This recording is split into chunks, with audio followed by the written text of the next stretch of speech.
Good afternoon, everybody, and welcome to the new and improved Scarb Show. You are tuned in live from Salt Lake City. Face reveal, we here, baby. This is how we start running episodes from now on, so you know how it goes. Make sure you guys tune into this episode, and we're going to jump right into this because it's a new platform. We on Riverside, but man, this shit is sweet. I'm digging this. So for the episode, we're going to put the stunner shades back on just for this episode. We'll get to you. But thank you guys for tuning in to this episode. The current date today is Wednesday, August 7th, 2024. We have some big news in all kinds of sports today. We're in the middle of the Olympics right now. So we should just start with the Olympics. What I saw yesterday was one of my favorite events in all of the Olympics, and that is the men's 1500, the men's mile race, final race, whatever you want to call it, the mile 1500. What a show it was yesterday with a spectacular ending. So I'm going to get right into that. Speaking of, let's dive into some history, kind of what this mile has meant. So we have a couple of racers over the last couple of years, over the last 4 years since the 2020 Olympics. We have a rivalry that is brewing in the men's 1500 mile, and that is included with these two athletes that I'm about to mention. We have from Great Britain, Zach Kerr, and Igor Ingebrigtsen, however you say it. He's from Norway. But anyways, these two have had a rivalry for the last 4 years, with Ingebrigtsen, however you say his last name, taking gold over Kerr in the last Olympics, and had some trash talk to this as well. Not only did he win the gold medal, but instead of being kind of, I wouldn't say disrespectful, but he kind of told Kerr, I'm the man pretty much. You got to come and beat me, and this is what's going to happen. And Kerr didn't take too lightly to that. Kerr was like, all right, buddy, I'll see you in our pre-qualifying races, our races in world races before the Olympics, all that stuff they do before the Olympics to compete and qualify for the Olympics. So Kerr said, all right, buddy, I'll see you. And, they have seen each other multiple times over the last 4 years, and it has been a bloodbath ever since with Ingebrigtsen, however you say it. Look it up, Igor Ingebrigtsen. Sorry, I'm duffing that name. Over Kerr has taken, the gold from him in the 2020 Olympics, and then has been winning races through the qualifiers. And we had the pre-qualifier the other day with Ingebrigtsen winning that pre-qualifier over Kerr once more. But that's not the only two guys that are in this. That's the rivalry kind of brewing. But we also have the Americans, where you have Cole Hocker, who, has been in the last couple of years right there of winning a medal. He in the 2020 Olympics, he almost won a medal. He's been in the top 5 every single race, top 3 sometimes. Cole Hocker has something to say over these two, other guys from Great Britain and Norway. And he wants to join the rivalry as well. And then you can't also forget Yard Naguse and 20-year-old Hobbs Kessler. 3 Americans in the Olympics, all trying to compete for gold against the 2 best from Norway and Ingebrigtsen and Kerr from Great Britain, who have always taken the gold and silvers.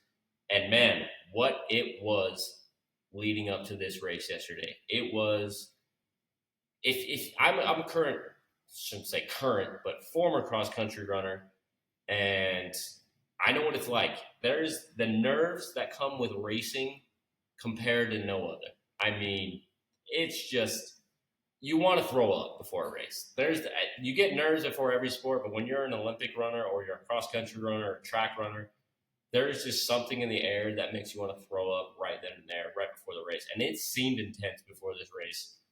And I felt like I was running. I felt like I was competing. I wasn't. It just, the hype of it, the intensity of it, 3 Americans trying to chase the 2 badasses um, in Kerr and Ingebrigtsen. And, you got Kerr and Ingebrigtsen having this, rivalry like Red Sox, Yankees, Broncos, Raiders, Ohio State, Michigan type stuff. It's that intense between those two. And then you got the Americans looking out on the outlook. And they're there too. And we have some three great runners. And what a race it was. And I will get to the final. I'll get to the point of it. But anyways, what a race it came down to at the end as Ingebrigtsen started off off the get, clear out. Was in the lead for the entire almost 3 minutes with Kerr in second place the entire time. You had Chariot from Kenya being there as well, and then you had Cole Hocker, Yard Naguse, and Hobbs Kessler, all right there in the third, fourth, and fifth spot, 6 spots. And man, it was a crazy ending as Chariot kind of fell back. He ended up in the very end, and you had Ingebrigtsen and Kerr on 1 and 2, and you had our 3 Americans right behind him in 3, 4, and 5, and Cole Hocker was leading the way for those Americans. And the kick on Cole Hocker is just absolutely insane. This guy has one of the best kicks I've ever seen in my entire life. Last final lap, you could tell Ingebrigtsen was getting tired. Kerr looked like he was on a strong pace for second place, trying to run down Igor from Norway. And Cole Hocker had something else to say about that. Cole Hocker in third place ran them both down, even when getting cut off. I mean, they were like this. Hocker's here, Ingebrigtsen, Kerr's here, both like this. And then, Hocker tried to make his move. Ingebrigtsen blocked him off. And then all of a sudden, Ingebrigtsen went to the middle with Kerr right here. And Hocker took off from the side. He got an opening, and he took that opening and ran it all the way down to the finish line, beating Kerr in one of the best finishes I've ever seen. If you guys haven't seen this, you guys need to check this out. And poor Ingebrigtsen winning gold medals at the 2020 Olympics and then literally losing at the end while leading the entire race, losing at the very end to none only than Yard Naguse to take the bronze medal away from him. So Ingebrigtsen didn't even get a medal. Speaking of a gold medal that he was having beef with Kerr with, competing with Kerr with, he didn't even get a medal. He was blown out at the end. He was done. He was gassed. And man, the Americans took advantage of that with Cole Hocker taking the gold, the story of the Olympics, a guy who nobody thought was going to win gold, maybe would get a silver, maybe would get a bronze, maybe not even get a medal, and he went out there and took a gold. And I love Cole Hocker taking gold. But man, Yard Naguse came from 6th place on the final lap and ran the 2 big dogs down, not only the Kerr and Ingebrigtsen, and also beat Ingebrigtsen at the end to take the bronze medal and almost got a silver. He was a step away. If that finish line was another foot, I think Yard Naguse gets the silver medal over Kerr. But man, what it was a finish. What an electric finish it was. And both Americans take gold and bronze. Kerr takes silver. So what are we going to see here in LA 2028? This is going to be a wild rivalry for the next couple of years. Igor Ingebrigtsen is not taking lightly to not only not winning a medal, but taking 4th place and losing to the 2 Americans and his biggest rival in Kerr from Great Britain. So it's going to be some crazy races leading up to this next Olympics, and Igor's going to have something to say. But the boys will be back. Yard hopefully will be back. Hobbs Kessler, who was only 20 years old, who finished like 5th place, he will be 4 years older, 4 years stronger, 4 years faster. So he'll be in the mix for it, of course. So can't wait for the LA 2028 Olympic finals in the 1500 meter. But like I said, if you guys haven't seen the race, you guys need to go check out that ending because it is one crazy ending. Loved it. Totally loved it. My favorite moment in the entire Olympics. And the Olympics end this Sunday, and man, what a moment it was for Cole Hocker and the Team USA to pull out and win gold. Oh yeah, I forgot to mention, Team USA hasn't won gold in the 1500 for the last 20 years. Nope. Yep. And that they broke that curse too. And Hocker even had an Olympic record. He almost broke the Olympic record for the fastest time. So that dude was on a mission from the start all the way to the finish to win a medal. And what it was, a moment to win the gold medal for not only himself, but for America over the two biggest rivals in Ingebrigtsen and Kerr.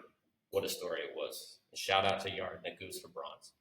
Anyways, moving on from the Olympics, we're going to move into some basketball news that has happened over the last couple of weeks. Speaking of not only then, since we are based here in Salt Lake City, Utah, our boy Lauri Markkanen has decided to stick around for the next 4 years, 5 years if you include this year, as he went and signed a 4-year, $220 million contract extension with the Utah Jazz.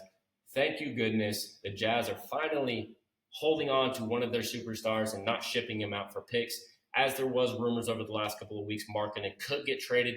The Golden State Warriors being the biggest kind of rival or the biggest ones that wanted Lauri Markkanen, the biggest interest, that's what I meant to say, the biggest interest in Lauri Markkanen, as they offered a ton of picks. I believe it was Jonathan Kuminga, but the Jazz would not accept because they wanted Brandon Podziemski in it, and the Warriors were not willing to give him up, so the trade ultimately fell through.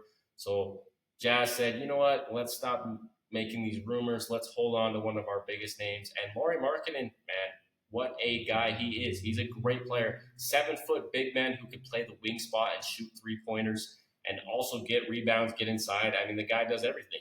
He's not as good as Jokic, but, man, he's like in Nikola Jokic, and I love it. Lauri Markkanen fits the Jazz culture. He fits the Jazz team. He will be the leader of the Jazz for the next 5 years if they sign him to a humongous contract extension, and I couldn't be happier. Hopefully they hold on to Clarkson as well, Jordan Clarkson. They've added some good young pieces, and adding Isaiah Collier and the guy out of Colorado with their first-round picks this year. They're a young, very young team still, so they probably won't be prominent for the next couple of years. But Danny Ainge is building up picks and also keeping one of the most favorite players in Utah and one of our biggest star players in Utah for the next 5 years. Hopefully they don't trade him between then, but man, what a payday it was for Lauri Markkanen, well-deserving for Lauri Markkanen. So just some kind of quick basketball news. We're kind of in the Olympics right now with the basketball. USA is doing very well. They play Brazil for the semifinals, and it looks like, I believe France just went and beat Canada to hold on, and they're moving on to the semifinals. So it could be a little France and USA finals. That would be awesome. LeBron, Wembanyama, Gobert, Anthony Edwards, Jason Tatum. I mean, Evan Fournier. You can't beat it, bro. That would be a perfect game for the Olympic gold medal. But not too much else going on in the basketball world. We are in the middle of the football season. As actually football is coming up here in a couple of weeks, with the first week of the preseason starting on Thursday of this week, with the official regular season starting on September 8th. So we are just a month away from football once more. But man, transactions still keep happening. There are rumors around the NFL, and none only bigger than right now is wide receiver for the San Francisco 49ers. Brandon Aiyuk has been disgruntled all offseason trying to receive a new contract extension from the 49ers.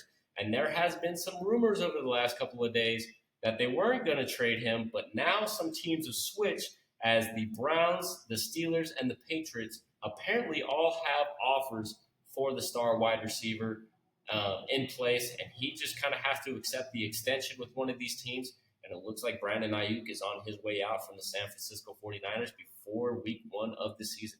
I mean, crazier things have happened. Maybe they do give him his money before the season starts, but it looks like Brandon Aiyuk is mostly probably out of the 49ers organization here in the next 4 weeks. And it's sounding like the Steelers and the Browns are the top competitors for Brandon Aiyuk. Both desperately need wide receivers. Amari Cooper for the Browns looks like he's probably on his way out if Brandon Aiyuk arrives. They'll pair him with alongside former Denver Bronco and wide receiver, trade acquisition who they got from the Denver Broncos this year, Jerry Jeudy, to pair alongside Brandon Aiyuk for their new quarterback, Deshaun Watson, who is on a year to prove if he is one of the best quarterbacks in the league still and if he can keep his job. So Brandon Aiyuk would be a very nice piece for a Cleveland Brown offense. And whenever they get running back Nick Chubb back, that is going to be a scary, scary offense if they can put it together. But don't matter. The Steelers are still there. The Steelers have offered the best compensation and rumors, apparently. And it seems like Brandon Aiyuk would love to go play for the Pittsburgh Steelers. The only problem is they're still trying to figure out who their quarterback will be for week one. Will it be Russell Wilson, who they acquired in free agency on a one-year veteran deal, or who they traded for from the Chicago Bears in Justin Fields, who apparently has looked better in camp than Russell Wilson has, and is looking like possibly Justin Fields will be the week one starting quarterback. Of course, we still have 3 preseason games to play. That could all change if Russell Wilson is great and, taking care of the ball and being who Russell Wilson used to be. It looks like he'll be the starter if he does good. But like I said, Justin Fields is making a name for himself as well. But Brandon Aiyuk, let's get back to Brandon Aiyuk. Brandon Aiyuk desperately need wide receivers because the Steelers went out and lost Deontay Johnson in free agency this year to the Panthers. Their other star wide receivers. The only really big name player they have on the wide receiver line, so to say, is George Pickens, who they drafted out of Georgia a couple of years ago, who was looking like their number 1 wide receiver. And if they pair him along Brandon Aiyuk, man, Russell Wilson's got some weapons. Justin Fields got some weapons. Whoever the quarterback will be has some weapons to give them. They got the tight ends and Freiermuth and Darnell Washington, who they drafted last year. They also have the running back in Najee Harris and Jalen Warren. So, not a bad offensive system for the Pittsburgh Steelers if they acquire Brandon Aiyuk. And I think, honestly, the Steelers are going to be the ones that land him. Mike Tomlin, head coach of the Steelers, is very interested in Brandon Aiyuk, and it seems like the sides are mutual. It seems like Brandon Aiyuk would love to sign a contract extension with the Pittsburgh Steelers if he is dealt there. Only time will tell here in the next couple of days, and only the best trade package will be the one that will get Brandon Aiyuk. I mean, there could be another wild ball team out of nowhere. This always happens. You hear rumors of teams, they're in on this player, they're going to get this player, and then all of a sudden some wild ball team comes out of nowhere and says, nope, we're going to take him, goes to that team. Let's just say, I don't know, Denver. Denver picks him up. No rumors to even get Brandon Aiyuk, and Denver goes and swipes him in and takes Brandon Aiyuk from the 3 rumored teams. But it sounds like it's going to be the Browns, Patriots, and Steelers right now, but only time will tell. We'll see if Brandon Aiyuk's time in San Fran is limited. Not sure what the relationship still is with head coach Kyle Shanahan and GM John Lynch. But like I said, only time will tell, and only the best trade package will succeed. So it's going to be a crazy couple of weeks. I'm stoked for football. These preseason games, there's going to be so many talented young rookie quarterbacks to show out. I mean, this last year's draft was a stacked roster of drafted quarterbacks, and they're all going to show out. Michael Penix, Bo Nix, Drake May, Caleb Williams, Jaden Daniels, J.J. McCarthy, just to name a few. And now that was the ones only drafted in the first round. Anything else could happen for these later round quarterbacks. I've heard Joe Milton on the New England Patriots behind Drake May has been playing well, better than Drake May, who they drafted in the first round. Joe Milton, who they got out of the 6th round, could possibly win a starting job here soon. I don't think he gets the week 1 start, but if Drake May struggles for the first couple of months of the season, we could see a Joe Milton in a Patriot uniform in a regular season game at the end of the year, towards the end of the year. Man, it is a tough thing to do when you are a NFL coach, GM, and you have 2 great quarterbacks and you got to choose between one or the other in the next 4 years. But it's also the same thing. You find your franchise quarterback and you trade the other one away for picks in the next 4 years. So it could work out, but man, it is stressful to try and figure out who your franchise guy will be for the future. But Spencer Rattler on the Saints, he could be the new starting Saints quarterback here in a couple of weeks if Derek Carr struggles as well. So lots of young, talented quarterbacks coming in to the league this year. So, anyways, taking on to that, stick around for my next couple of episodes, as I will be, before the season starts, doing an NFL predictions on who I think what teams will finish with what records. So tune into that here in the next couple of weeks or so. I'm excited about that. Still studying that. But man, thank you guys, man. This is great. I'm loving this new setup. Loving this new, whatever camera, FaceTime quality, whatever you call it. I hope you guys are enjoying this too because I'm looking forward to doing this a lot more on this podcast. And this has just kind of been a quick one. We covered the MLB trade deadline special last week. Not much really has happened besides the Olympics and NFL news. We could cover more Olympics if you would like, but yeah, just not too much in the sports world going on. But we could move on to the baseball world just to cover a couple of things right now. Last night, the Chicago White Sox, who were on a 21-game losing streak, have finally, praise Chicago White Sox fans, have finally ended their 21-game skid and won't get the record of losing 24 straight games, which was held by the Oakland A's. But 21 games is still a brutal feature to be. The White Sox season, the last couple of seasons have just been brutal in general, losing all of their players pretty much and losing Tim Anderson, Yasmani Grandal, Liam Kendricks, Lucas Giolito, Dylan Cease, yada, yada. I mean, all the guys. I mean, they've lost so many pieces. And if you think being a Marlins fan is hard, try being a White Sox as well. I mean, I feel their pain. And then losing 21 straight games.